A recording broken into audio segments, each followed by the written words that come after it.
காஞ்சிபுரம் மாவட்டத்தில் ஒரு மாத காலமாக கொட்டித் தீர்த்த மழையால் நெசவு தொழிலும் பாதிக்கப்பட்டுள்ளது. இதுகுறித்து பட்டு கைத்தறி நெசவாளர் சங்கத்தின் மாநில பொதுச் செயலாளர் முத்துக்குமாரிடம் நமது செய்தியாளர் பிரசன்ன வெங்கடேசன் நடத்திய கலந்துரையாடலை இப்பொழுது பார்க்கலாம். காஞ்சிபுரம் மாவட்டத்தில் பாரம்பரிய தொழிலான பட்டு நெசவாளர்கள் தொழில் இந்த வடகிழக்கு பருவமழை கடுமையாக பாதிக்கப்பட்டிருக்கிறது. இது குறித்து கைத்தறி நெசவாளர்களுடைய மாநில பொதுச் செயலாளர் முத்துக்குமார் அவர்களிடம் எந்த விதமான பாதிப்பு ஏற்படுவதை கேட்கலாம். வணக்கம் சார். நெசவாளர்கள் வந்துட்டு இந்த மழைனால எந்த அளவுக்கு பாதிக்கப்பட்டிருக்காங்க சார்? கடந்த ஒரு மாத காலமாக காஞ்சிபுரத்தில் தொடர்த்த மழையும் கனத்த மழையும் பெய்த காரணத்தினால வேகவதி ஆற்றில் 25 ஆண்டுகளுக்கு பிறகு வெள்ளம் வந்துவிட்டது. ஆற்றோரமாக இருக்கக்கூடிய 3 கிலோமீட்டர் பகுதியில் இருக்கக்கூடிய நெசவாளர் குடும்பங்கள் வீடை இழந்திருக்கிறார்கள். அதே மாதிரி தறி முழுவதும் பாதிக்கப்பட்டிருக்கிறது. தறிக்கு பயன்படுத்தக்கூடிய காஞ்சிபுரத்தில் இருக்கிற 35,000 குடும்பங்களில் தறி அட்டை என்று சொல்லும் ஜாக்காடு அட்டை, பண்ணை, அச்சு இவை எல்லாமே பயன்படுத்த முடியாத அளவிற்கு பாதிக்கப்பட்டிருக்கிறது. இவையெல்லாம் நெசவாளிகள் இனிமேல் முதலீடு செய்து தறி நெய்ய முடியாது.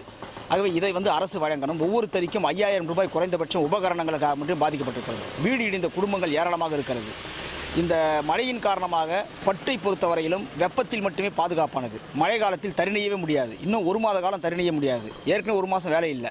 இப்போ இந்த 2 மாத காலத்திற்கு வேலையில்லா நிவாரணமாக மாதம் 10,000 என்கிற முறையில் 20,000 ரூபாய் தமிழ்நாடு அரசாங்கம் நிவாரணமாக அறிவிக்க வேண்டும்.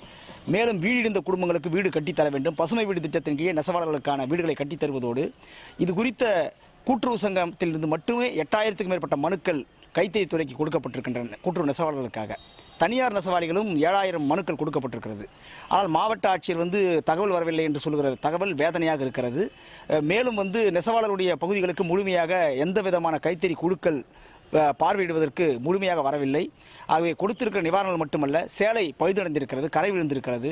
இந்த சேலைகள் முழுவதுமே நெசவாளிகள் எடுத்துக்கொள்ள வேண்டும் என்று தறி முதலாளிகள் நிர்பந்திக்கிறார்கள். அதை எடுத்துக் கொடுக்கிற சக்தியும் இல்லை. சாப்பாட்டுக்கே வழி இல்லாதவர்களால் எப்படி ஒரு பட்டு சேலைக்கு பணம் தர முடியும் என்கிற கேள்விக்குறி எழுந்திருக்கிறது. ஆகவே அரசு இந்த சேலைகள் ஏதாகினும் கெட்டு போயிருந்தால் அதை கோஆப்டெக்ஸ் கொள்முதல் செய்து மலிவு விலைக்கு மக்களிடையே விற்பனை செய்வதும் அதற்கான பணத்தை சேலைக்கு உரிமையாளரிடத்திலே நஷ்டஈடாக வழங்க வேண்டும் என்றும், எதிர்காலத்தில் நெசவு தொழில் தொடர்ந்து நெசவாளிகளை பாதுகாக்க அரசு தலையிட வேண்டும்.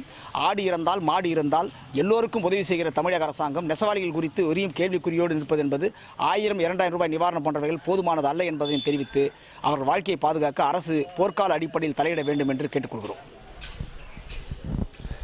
காஞ்சிபுரத்தில் மட்டும் ஏறத்தாழ 35,000க்கும் மேற்பட்ட குடும்பங்கள் பட்டு நெசவு செய்து வருகிறார்கள். அவர்களுடைய வாழ்வாதாரம் மீட்டெடுக்க தமிழக அரசு உரிய நடவடிக்கை விரைவில் எடுக்க வேண்டும் என்பதை இவருடைய மிகப்பெரிய கோரிக்கையாக உள்ளது.